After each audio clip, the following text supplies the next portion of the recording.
3 видео запретен екен, төбесіне жихад деп жазылған екен де. Анасының жаназасына бармай қалған азаматтарды көрдік. Надандықтан да жаман бұл. Такфир дегені бір адамды немесе бір қоғамды кәпірге шығару, күпірлікпен айыптау.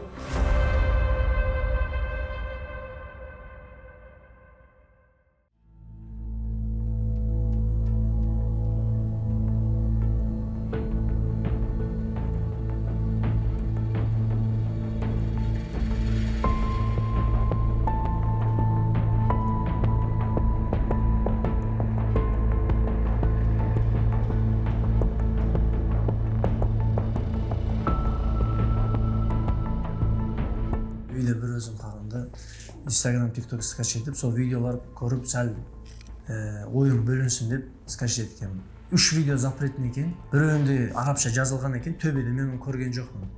Мен бағана видеолар көргенде айфондан да видеолар кесіп скачать етесің де, сондай мен кесіп скачать еткен кезде төбесіне жихад деп жазылған екен де.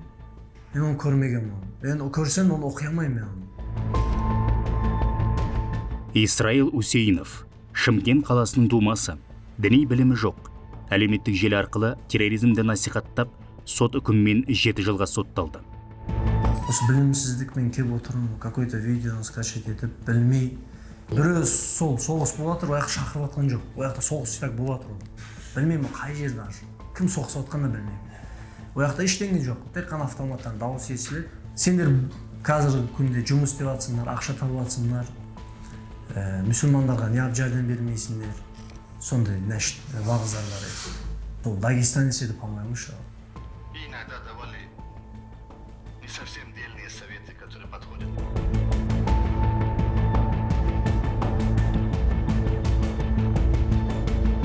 Қазақстан Республикасының аумағында тіркелген өкіл болмағаннан кейін әлеуметтік желіде арабша Құран айтты, хадис айтты деп олардың ықпалына түсудің салдары әртүрлі жағдаймен аяқталады. Бұл сенің өмір сүріп жатқан зайырлы демократиялық құқықты мемлекеттің тағут мемлекеті. Лажың болса, шамаң болса, бұл мемлекеттен хижрат етіп, Дарул Ислам мемлекетіне қоныс аударып кет.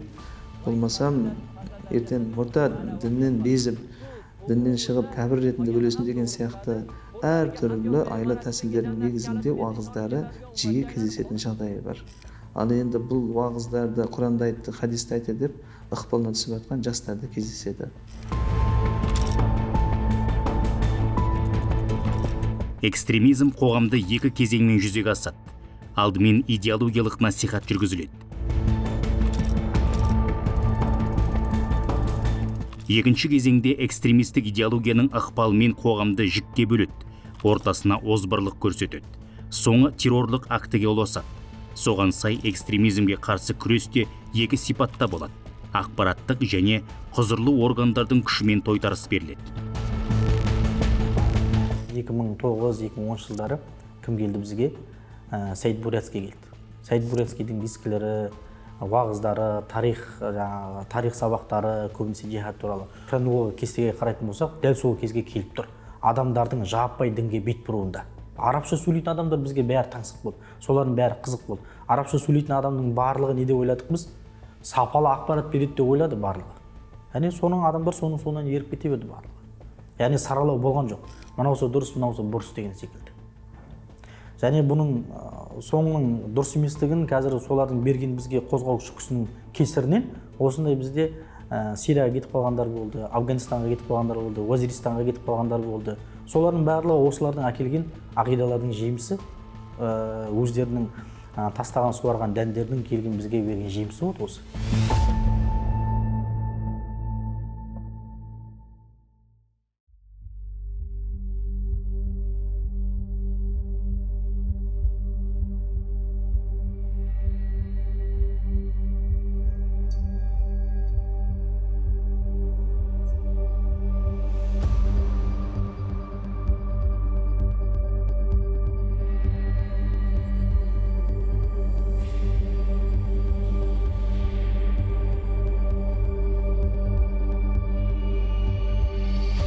Экстремизм деп мен ойлағаным сол тұрған жеріндегі нәрсеге қарсы шығу, адамдарды адастыру, соғысқа кету, өз семьясынан адастыру, алып кету, илим билим жетпеген адамдары тез го алды ушу.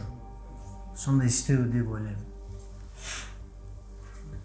Примерно бір адам ен намаз оқып жатыр да, оны айта береді, жүр аняқа сен мұсылмандарға жәрдем бересің деп алып кетеді.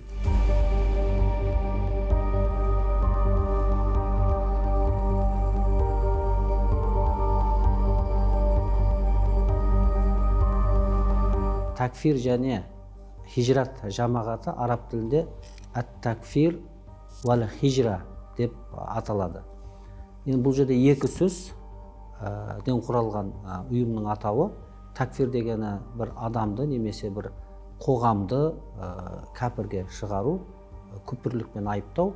Хижрат дегеніміз ол көшу немесе тәрк ету деген мағынаны білдіреді. Бұл жамағатта егер мына хавариждер сияқты, мына қазір сәләфиттерді көбінесе осы хаварижден тараған осы топтар деп айтып жатамыз. Такфир да осы сәләфиден бөлініп шыққан бір секта. Такфириттердің қаупі өз қатарына қосылмағанның бәрін кәпір санайды. Зайырлы билік құрылымын мойындамайды. Зорлық зомбылықты ақтайды. Дәстүрлі исламды жоққа шығарады.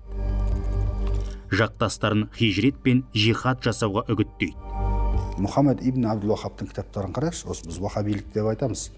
Мұхаммед ибн Абдул-Вахаб 18 ғасырда келген кезде Сауд Арабиясына революция жасаған адам. Бұл кісілер бірінші болып Британияда әбден академиясында зерделеп оқытылған кітаптары өз программасы бойынша кітаптар шыққан, сол кітаптарды енгізіп халықтарға оқыту арқылы болды.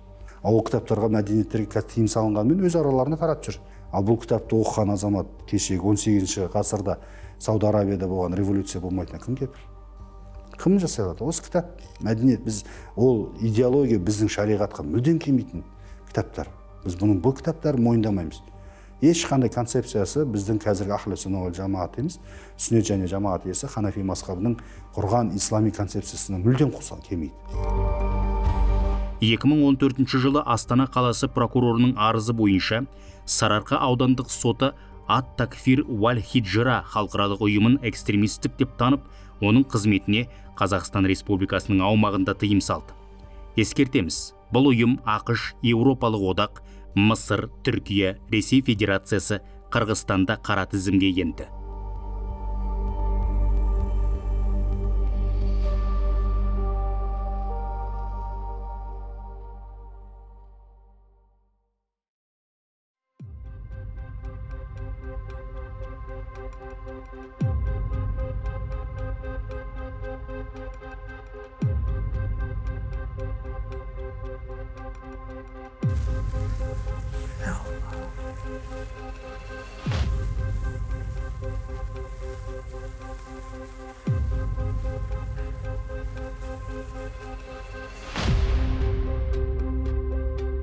Исраил діни мазмұндағы араб, өзбек тіліндегі 10-нан аса материалды тыңдаған, парақшасына салған, тиктоктың тікелей эфиріне шыққан, солай дауға тамыздық болған экстремистік мазмұндағы материалдарды көптің көруіне себепкер болған. Дәл сол материалдар кейін қылмыстық іске арқау болды.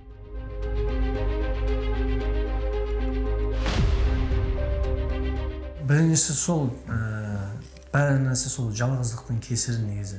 Екіншісі білімсіздік қой, мен ондай білім жоқ, мен интернетті жақсы түсінбедім, чтобы не запрет емес. Я үйде отырғанда звонок келді маған, қай жердесіз деді, үйдемін дедім.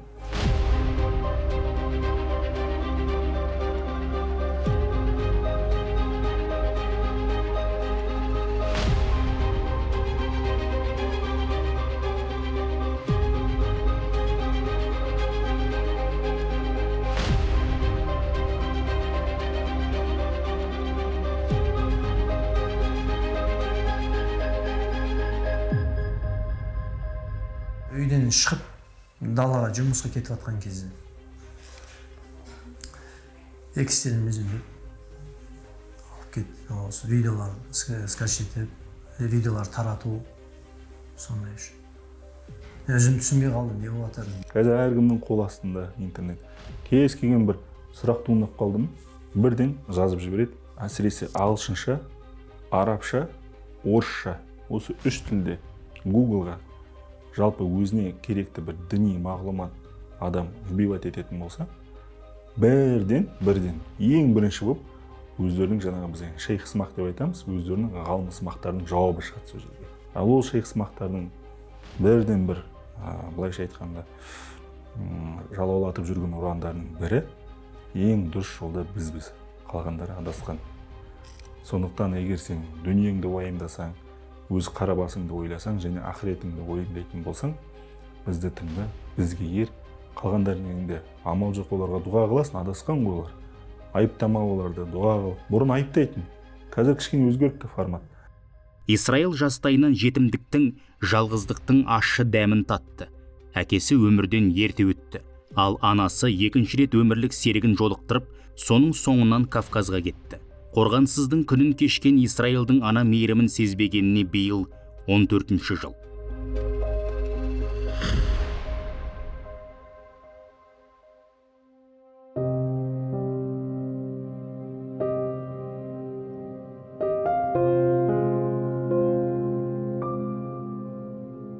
Папам көрмеген мен, 2000-де қайтыс болып кеткен папам. 13 жасымда сол мамам Кавказға кеткен, күйеуге тиген. Мамамның ағалары, інілері солардың қолында болған, солар баққан. Туысқандар қалай қарайды енді, бәрі өзінің баласы сияқты қарамайды ғой, бір күн қарның аш, бір күн қарның тоқ, сондай өстім ғой. Сейрамда өзің баласың жылы болады, саған как-никак өзің баласың жылы болғандай саған жылы болмайды. Сондай болдық қой. Айта тұрмын ол адам басын өтпесе ол түсіну қиын. Мен қазірдің өзім зорға ұстап тұрмын сөзін аша.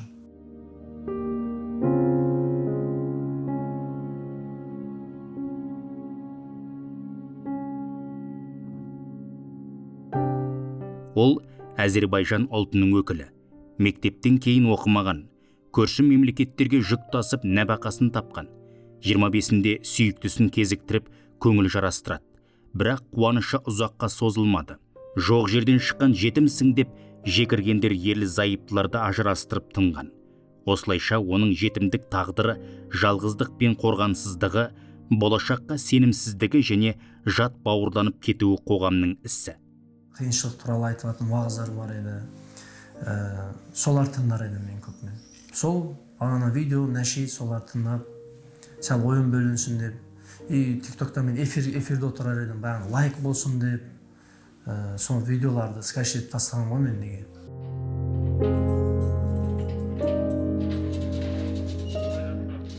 Интернетті пайдалануда білімнен бұрын жауапкершілік жүгін білген абзал. Білгеніңді кейін үйренерсің. Ал жауапкершілікті білмей, жаза бассаң, өзің ғана адасып қоймай, өзгелерге де зияныңды тигізуің әбден мүмкін. Бұл әсіресе ғаламторды жайлаған теріс діни ағым мәселесінде өзекті. Қазақстан Республикасы зайырлы демократиялық құқықты мемлекет. Қазіргі таңда бізде 130-ға жоқ ұлт өкілдері, 18 конфессия тіркелген, яғни Қазақстан Республикасы көпұлтты көпдінді мемлекет. Ал енді Шымкент қаласында да көпұлтты қала. Яғни біздің мына Шымкент қаласына қарайтын Сайрам тұрғын алабында қараста біраз мешіттері бар. Мешіттің имамдары қазақ тілінде тұрақты уағыздарын тұрақты жүргізеді. Басқарма тарапынан арнайы Ханафи мазхабына қатысты, ақида дейді, сенім мәселесіне қатысты бір-екі кітапты өзбек тіліне аударып, сол мешітте үлкен аудиторияларға таратқан жағдайда болды. Соның нәтижесінде біраз азаматтар шынында да өзі танымайтын, білмейтін шетелдегі Құран аяттарынан сөйлеп, пайғамбарымыздың хадисінен сөйлейтін жалған уағызшылардың шынайы бейнесіне көз жеткеннен кейін біраз азаматтар өзіміздің Қазақстан мұсылмандар діни басқармасының өкілдігіне қарайтын КМДБ өкілдеріне жүгінуді бастады. Как будто бір андай өмірім өшіп қалғандай болып тұр. Жастарға мен айтарым, осыны ашып істемеу, дұрыстап өмір сүру, білмеген нәрсені істемеу, әке шешесінің қадірін біліп, ойланың қадірін біліп, осындай жерлерді көрмеу. Үкіметтен кешірім сұраймын мен, потому что мен білмей істеген бұл нәрсені. Кейіпкеріміз де интернетке терроризмге шақыратын материалдар жариялап жаза басты. Заң алдында жауапкершілік барын жадынан шығарды. салдарынан темір тордың артына тоғытылды. Ендігі тілегі өз өмірін сабақ етіп, жастарды теріс идеологиядан, рухани адасудан сақтандыру. Себебі бір адамның қатесі бүтін қоғамға ескерту. Ал оның бүгінгі жолы өкіну мен түзелу арқылы өзгенің тағдырын құтқару.